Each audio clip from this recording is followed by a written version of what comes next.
Il importe de distinguer la révolte et la révolution.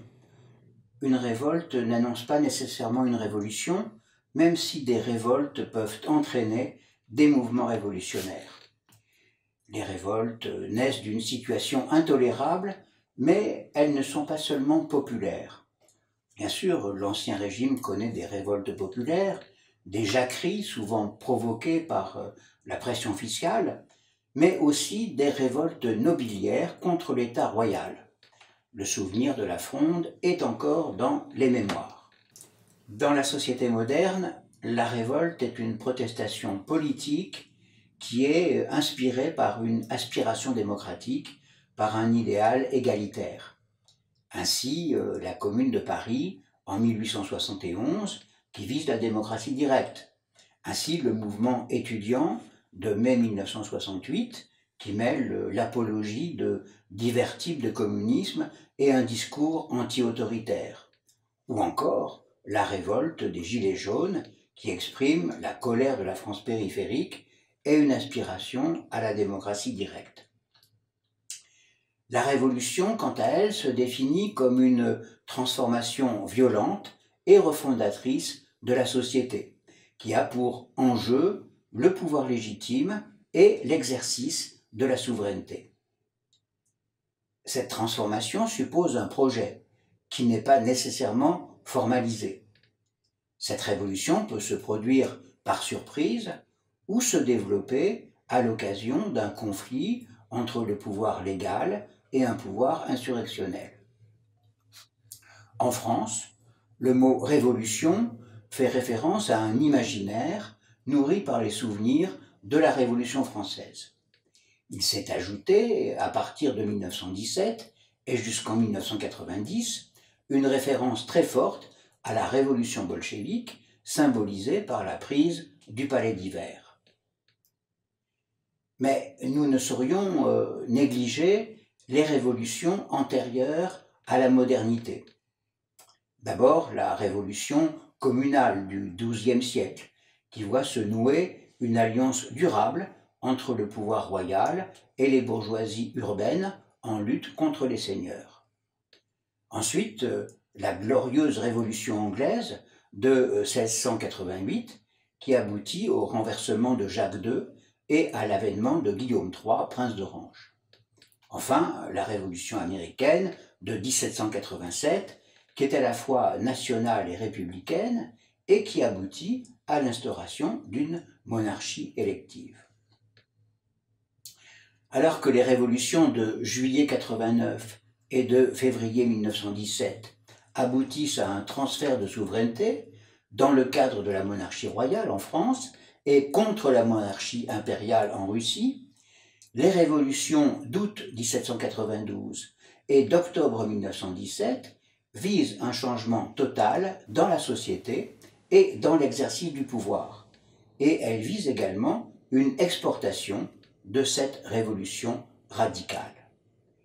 Dans les deux cas, les luttes entre les fractions révolutionnaires trouvent leur issue dans une dictature militaire en France et dans la création d'un système totalitaire en Union soviétique.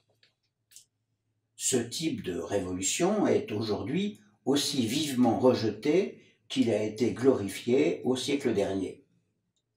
Il impressionne encore dans la mesure où de nombreux militants estiment qu'un parti révolutionnaire est nécessaire pour accomplir une révolution. C'est oublier que la fraction jacobine ne parvient pas à fonder une légitimité républicaine et que le parti bolchevique a engendré un système qui n'a donné ni le pouvoir aux soviets, ni la terre aux paysans. Il nous faut donc réfléchir à d'autres révolutions non préméditées et cependant réussies. La révolution de 1789 est rétrospectivement la résultante de très nombreux facteurs de crise, mais elle survient de manière inattendue et sans avoir été préparée ni discrètement ni secrètement. De 1789 à 1791, elle s'opère dans le cadre de la monarchie royale et elle permet l'avènement de la souveraineté nationale, la destruction de la société d'ordre, au profit d'une nation fondée sur un corps de principes et le réaménagement du pouvoir par une constitution écrite. La Révolution de 1789 est donc nationale et libérale. La Révolution de 1830 est une autre surprise politique qui naît d'un mouvement de protestation contre la politique ultra-réactionnaire de Charles X, qui dissout la Chambre des députés à majorité libérale en mai 1830 et qui, mécontent du résultat des élections, la dissout une nouvelle fois au mois de juillet en supprimant la liberté de la presse. Les manifestations de rue et leur répression par l'armée enclenchent un processus révolutionnaire qui aboutit à la prise du pouvoir par le duc d'Orléans. Devenu après Louis XVI le deuxième roi des Français, Louis-Philippe établit une monarchie tricolore qui consolide le régime parlementaire et qui a voulu, sans y parvenir, accomplir la Révolution française. La Révolution de 1870 se produit à la suite du désastre subi par l'armée française à Sedan, où Napoléon III est fait prisonnier. La République est proclamée à l'Hôtel de Ville le 4 septembre et un gouvernement de défense nationale est constitué. Cette révolution aurait dû aboutir à un rétablissement de la monarchie, puisque l'Assemblée nationale, élue le 8 février 1871, est à majorité monarchiste. Et le refus du comte de Chambord de reconnaître le drapeau tricolore fit échouer le projet de restauration, mais cependant, les institutions de la Troisième République furent l'œuvre des monarchistes libéraux. Ces trois révolutions françaises sont donc nationales et libérales. Elles sont républicaines par leur volonté d'établir ou de rétablir un état de droit fondé sur la souveraineté populaire et respectueux des libertés publiques. Ces révolutions sont à mettre en relation avec les révolutions nationales et libérales en Europe au XIXe siècle. En Serbie, en Grèce, en Belgique, en Bulgarie, en Roumanie, en Albanie, toutes ces révolutions aboutissent à l'instauration d'une monarchie parlementaire et fondent une légitimité dynastique. La Révolution française de 1848 fait exception. Elle provoque la chute de Louis-Philippe, mais elle ne parvient pas à établir un régime politique durable et Louis-Napoléon Bonaparte met fin à la Deuxième République par un coup d'État. Il faut enfin analyser les révolutions gaulliennes, qui appartiennent à la catégorie des révolutions nationales et libérales, mais qui s'en distinguent par la volonté de renouvellement permanent. L'appel à la résistance de 1940 s'appuie sur la légalité républicaine face au coup d'État vichiste et fonde la légitimité du pouvoir sur l'impératif de défense nationale.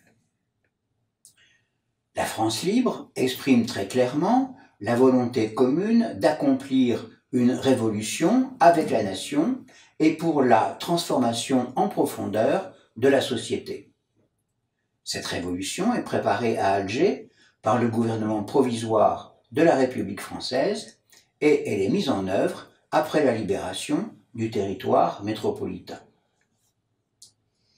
La révolution de 1944-1946 est un double mouvement de destruction du régime vichiste et de reconstruction marqué par le retour de l'État, le vote des femmes, la sécurité sociale, les nationalisations et la planification. Mais la transformation des institutions est manquée. La révolution de 1958-1962 porte sur les institutions politiques et sur la fondation démocratique de la légitimité par l'élection du président de la République au suffrage universel. Cette révolution porte également sur les relations internationales. Elle est marquée par la décolonisation, la résistance à l'idéologie supranationale et par l'indépendance militaire de la France. Enfin, la révolution de 1969 est inscrite dans le projet qui est soumis à référendum et qui est rejeté par les Français. Cette révolution portait sur l'organisation régionale et sur la participation, conçue comme une participation des travailleurs aux bénéfices de l'entreprise et comme un contrôle de l'action des intérêts privés. La nouvelle action royaliste s'inscrit dans la tradition des révolutions libérales et nationales de 1789 et de 1830, plus précisément dans la postérité des monarchiens et des monarchistes libéraux. Elle souhaite reprendre et prolonger les révolutions gaulliennes dans le domaine économique et social, selon les principes de légitimité et de souveraineté qui justifient et qui ordonnent les transformations profondes qu'il est nécessaire d'accomplir.